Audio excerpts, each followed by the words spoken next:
Hey guys, I'm back home. I made my last video at my parents' house because I was visiting for the holidays. And I usually don't make videos in this room because as you can see the lighting is miserable. This is, my desk and there's really no, unless I want to sit down in one of my chairs and hold the laptop on my lap.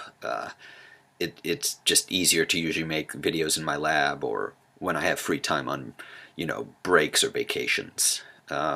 But this is not going to be a typical video from me. There's no ponage here, and there's not any rambling statements that pontificate on random issues. This is a serious drama video. I'm going to reveal a lot here, and it's not really easy for me. I'm a pretty guarded person, and I have trouble expressing myself emotionally. But I'm forced to make this video because I need your help.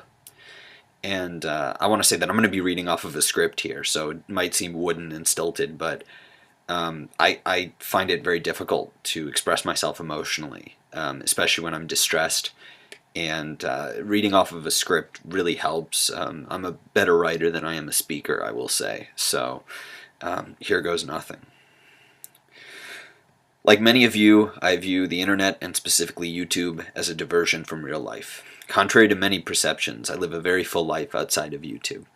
A typical day for me involves waking up around 9:30 a.m., going for a 3-mile run, showering and eating breakfast, going into the lab, eating lunch early in the afternoon, continuing lab work, going to track practice at 4 and running 8 to 10 miles, making a protein shake, going to Brazilian Jiu-Jitsu, cooking dinner, doing more lab work, and then going to bed.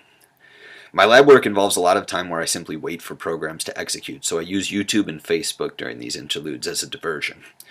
Additionally, during my meals, I like to watch YouTube videos and comment.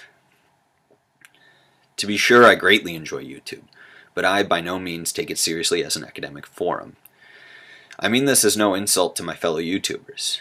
I have many serious academic discussions, and it is easy to tell the difference between those and YouTube.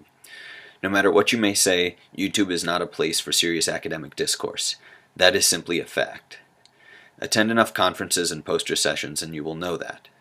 Nonetheless, I do often get involved in debates on controversial subjects quite often for my own entertainment and interest. I love watching videos where opposing views are compared. It's a great starting point for fields in which I am not trained. That's why I was a part of the Line Ghost Show, and that's why I do numerous hangouts. It's a fun way to learn new things. However, I recently found out that it wasn't all fun. One of the newer discussions on YouTube has been idealism, and many of you know that I am a critic of idealism. One of the nice results of this discussion is it has caused me to learn a lot more about consciousness. I am by no means an expert, but I've learned a lot, and I've changed my mind a lot about the issue. In a place where stubborn rhetoric is praised, I find no weakness in saying I am uncertain and still have much to learn. Because of this discussion, I was introduced to a person named Nicolas Ciccone. He is well known amongst the heavier users of YouTube as obsessively commenting and arguing on any video regarding idealism. He is a college sophomore who, like most underclassmen, thinks he is way more intelligent and knowledgeable than he is. I definitely remember my early undergrad years that way, and so I understand where the impulse is coming from. At first I simply thought he was a relatively intelligent Christian who could hold good discussions. I was assured by Johann Ratz that this was the case, and while I disagree with Ratz on almost every issue, do not blame him for any of this. He couldn't have known any better. However, Nicholas began to call me on Skype every day. He wanted to talk about the same topic over and over again. That topic was quantum mind theories. He didn't understand that I had other things to do, and I didn't want him monopolizing my time. Not to mention the fact that I don't only want to focus on one topic, I have multiple interests and I can't spend all of my time on one topic, especially when that topic isn't my field of expertise and can best be described as fringe science verging on woo. That's just reality. I expressed this sentiment to Nicholas many times and he didn't seem to understand it at all.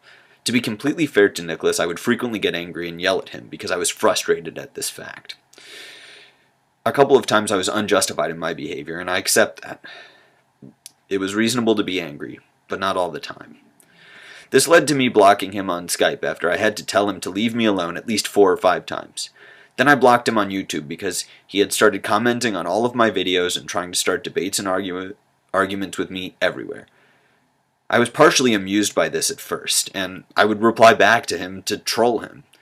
This was someone that I clearly couldn't and shouldn't take seriously, so why not bug the hell out of him for kicks? Like I said, YouTube is a diversion for me. Apparently he didn't understand that, and began the obsessive behavior towards me again.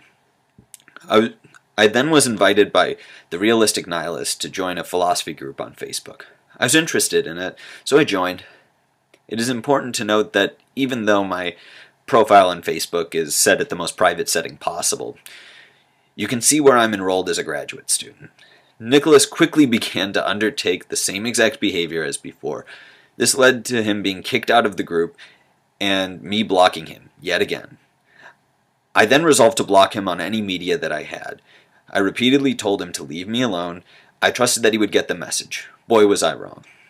This brings me to today. I received an email from the administrative assistant of the biology department regarding a call I received, and she said she needed to talk to me. I was worried that a relative had died or that some PhD program had called the department asking for my information. Reasonably, I was stressed out about this. She then took me aside and informed me that Nicolas had called asking for me, claiming that I had been harassing him on Facebook and YouTube. That's right, the same Nicolas Ciccone who I had blocked over a month ago on every form of media that I have. I was able to convince the administrative assistant that I didn't know him and that I was flabbergasted, which I was, but not for that reason. We assumed that it was some sort of mix-up. Nicolas had admitted in the comment section to Cheeky Vimto that he was stalking me. This was before this whole incident. But I didn't think that he was serious. Again, I was very wrong. It is one thing to bother me online. I live a full enough life that it is easy to ignore cretins like Nicolas Ciccone. However, he stepped over the line. There is nothing that I care about more than my research, and he was attempting to interfere with that. That is completely unacceptable. Moreover, stalking is a crime. Like I mentioned before, I'm a practitioner of Brazilian Jiu-Jitsu, a highly effective martial art. I do not fear for my physical safety, but I fear him interfering with my work and contacting my family. He should know how wrong this is, both as a Christian and a human being. Nicolas claims to have obsessive-compulsive disorder, and that may be true, but that does not excuse this behavior.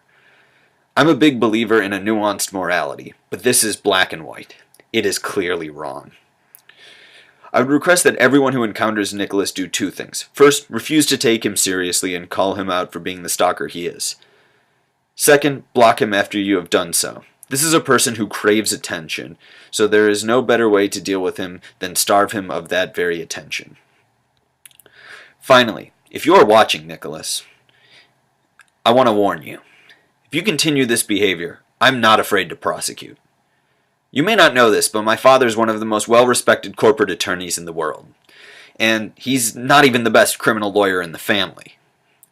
My father's first cousin is a judge, and his son used to be the assistant district attorney in Manhattan, in addition to being a federal prosecutor.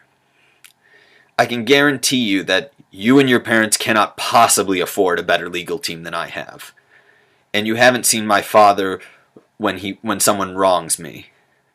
Believe me, you don't want to fuck with him. Unless you are willing to pay over $2,000 an hour, which is the grand total sum of what it would cost you to get an equivalently qualified legal team, you should back the fuck off. In the words of Omar from The Wire, you come at the king, you best not miss. Till later, guys.